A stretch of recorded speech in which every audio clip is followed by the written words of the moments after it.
Hello, everyone. My name is Liz Seaton, and I'm a curator at the Beach Museum of Art at Kansas State University. And we are really lucky today to have with us artist John Steuart Curry.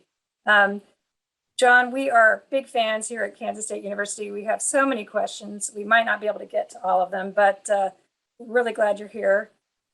So I understand we've caught you in Topeka working on your murals for the Kansas State House. Could you talk to us a little bit more about that project you're working on? Yes, I was fortunate in that I was hired or commissioned to paint murals in the Kansas Capitol. That was started in 1937, and I began by coming to Topeka to the Kansas Historical Society to do research for the murals. That's great. And I read in the newspaper that some people didn't want you to portray Kansas history. They wanted you to show pictures of the farm or the landscape, but you decided to do something that kind of brought it all together, history and contemporary life. Could you talk more about that? Yes, some people just wanted pretty pictures, and I didn't want to do that because our lives are not all pretty. And so I wanted to show Kansas as it really was, its past, its present, and its future. So what's happening in the mural behind you? One of my favorite parts of the murals was depicting the future of Kansas. And Kansas at that time was not a pretty place. We were still in the Dust Bowl and the Depression. And so I wanted to paint Kansas of the future as being ripe and robust and ready for life. One of the images that I chose was the Kansas bull, and people were upset with that bull. They said I painted him too red. Well, I grew up with bulls. I know what a bull looks like, and they were, well, I don't know where their heads were, but not in the right place. So you've had people watching you paint the murals and giving you feedback then? Yes, and school kids come here to the murals, and I have asked two high school students from Topeka High School to help me paint the murals. Oh, that's fantastic. Well, let's look at the history mural across the way in the East Corridor. John Brown, what made you choose to make him the centerpiece of this depiction of Kansas history? John Brown was and is a controversial figure in Kansas. He came here because Kansas was amidst this struggle. Should slavery be allowed in Kansas when it became a new state? The people from the South said yes, but people from the East said no. And John Brown came to Kansas to crusade for the people who did not want slavery brought to Kansas. And when we were talking earlier, you told me that your family was involved in the abolitionist movement. Yes, that movement was important to me because my ancestors on both my mother's side and my father's side did not want slavery spread any place in the country.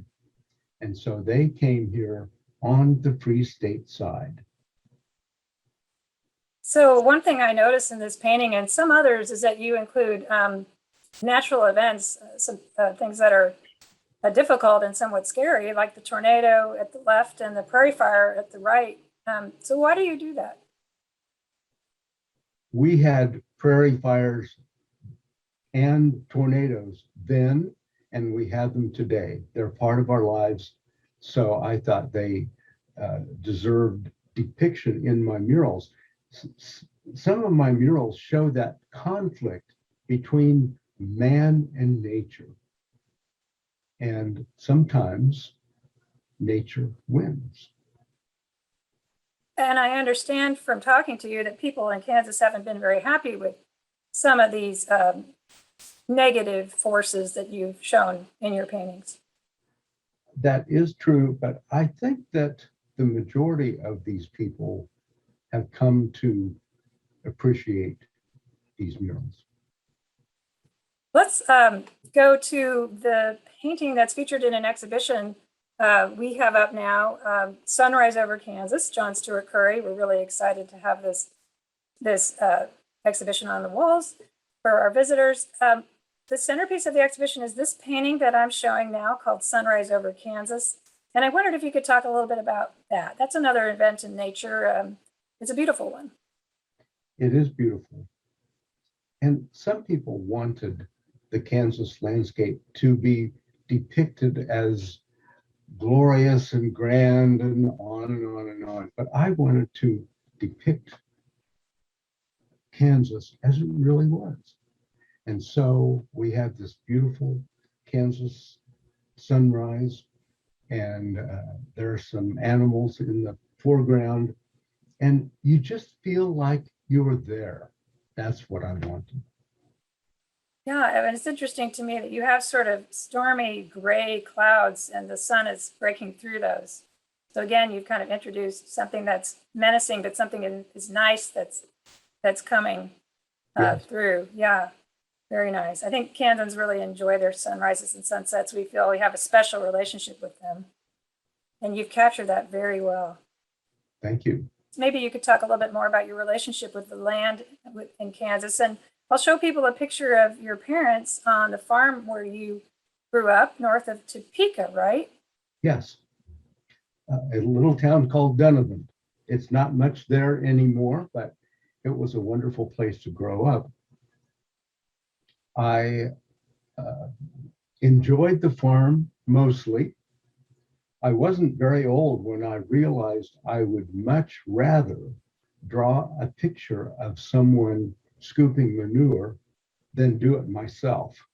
So, and I knew that I wasn't cut out for the farm. So when I was 16, I moved to Kansas City and enrolled in the Kansas City Art Institute. But that was not a good experience because those sophisticated young people in Kansas City made fun of me. I was wearing overalls kind of like this, and they said I looked like a hick and I probably acted like a hick. So after a couple of weeks, I quit art school and moved to Chicago. Tell us a little bit more about your parents here. They were fine people and a little more educated than a lot of Kansas farm people. My father had gone to the university in Lawrence, and he was a friend of William Allen White, the famous publisher from Emporia. My mother had gone to the agricultural college in Manhattan, and she took a drawing course every semester. So I inherited an interest in an ability to draw. Well, I think we might have to wrap up this interview with you, John Steuart Curry. I want to thank you for being with us. It's so wonderful to have the opportunity to get some insight into your work. So thank you. Thank you. And let me once again thank the Agricultural College for being the first Kansas institution to buy one of my paintings. Yes, in 1935, we're very proud of that. It's called Sundogs. And that was important because at the time, Kansas was in the Depression. There wasn't much money. There wasn't much money to live, and there was less money for art. But somehow the good people at the Agricultural College came up with the money to do that. People bought tickets in order to be allowed to make a vote for 3 paintings that you offered, or your dealer offered. And Sundogs was the choice. So it was a collaborative effort. It was a really great thing. And we appreciate it. The president of the college started it all off with a donation of $50. That's right. Okay. A whopping $50. At that time, yeah. So thank you. Thank you. Now, Don Lambert, let me talk to you about this role you've created. Some people know you well, some people may not. So could you talk to us a little bit about yourself and your relationship with John Steuart Curry? it was very fortunate that I made this connection with John Steuart Curry because in some ways we're a lot alike. I too grew up on a farm, but realized that the farm was not the place for me to live for the rest of my life. And so I graduated while living on a farm in Kansas, in Concordia or near Concordia. And I had gone to junior college there and then to K-State, where I received a degree in journalism. That's great. Yes. And what inspired you to portray John Steuart Curry? Three things happened at about the same time. I had gone to Iola to see Hal Holbrook's famous impersonation of Mark Twain. And as I was driving home, I thought, I could do that. But I need to decide what characters I could impersonate. And the first person who came to mind was William Allen White. But someone had done the character of William Allen White, so I couldn't do that. And the next person who came to mind was Doc Brinkley, famous for his goat gland transplants, which I'll not talk about here, but it would have made a very entertaining, if kind of squeamish performance. And then I got a call out of the blue from a woman who said very forcefully, she said, I hear that you are interested in Kansas artists. Why don't you get interested in my cousin? Oh, I said, who's your cousin? John Steuart Curry.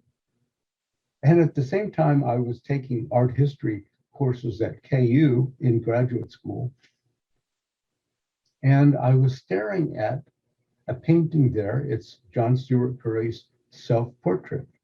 And as I was staring at that painting, the security guard tapped me on the shoulder and said, hey, you look like him. And I could see that. And so I began doing the research and made my debut as John Steuart Curry in the Kansas Senate. That's fantastic. What was the reaction to your portrayal? I guess we talked about this in the context of, what you feel Curry's standing is in the history of American art since that time. Yes, people were surprised to hear the story that I told because Curry had pretty much been overlooked and forgotten over the last few years. But he was famous in his lifetime. He was in the very first issue of Life magazine, and he had been in Time magazine before that. And that's pretty good publicity for a young Kansas farm boy. So you developed a relationship with Katheleen Curry, and I think I have a picture of her here. Yes, here she is. There's Curry in his overalls, and she's in a kind of a checkered casual shirt. Can you tell us more about that? Mrs. Curry lived in Connecticut, and I was told that. And I thought I need to meet her and ask her permission to impersonate her husband. And so I went to Connecticut, and she greeted me quite warmly and said, yes, you have my blessing for your performance. She appreciated my interest in Kansas and being from Kansas. And because she didn't have a very good view of Kansas. And that's because of the mural conflict. What happened was, after Curry had painted the past from Kansas and the future, he was going to paint murals in the rotunda, the circular part of the Capitol. And there were some complaints. And so the legislature in 1941 passed a resolution that prevented Curry from completing the murals. He was brokenhearted. You did strike up a positive relationship, and Katheleen Curry ended up donating works to the museum upon her death. We have now over 900 works by John Steuart Curry. So And you know that your role, your relationship with her was a big part of why that is. Yes, I was so fortunate that that's the way things happened. When I met Mrs. Curry, she was 90 and she died about 10 years later. And I visited her every year. And at some point, she said, you have turned me around about Kansas. And that was my husband's home. And I think that when I leave this earth, I should donate what I have left of my husband's works to the university in Kansas. Well, we'd like to thank you for that and give you credit because we've now had a number of exhibitions, sort of conducted research on Curry, have been using his work for teaching. So K-State students and the community have really benefited from your efforts, your contributions. So thank you, Don. Thank you for being with us today. Thank you.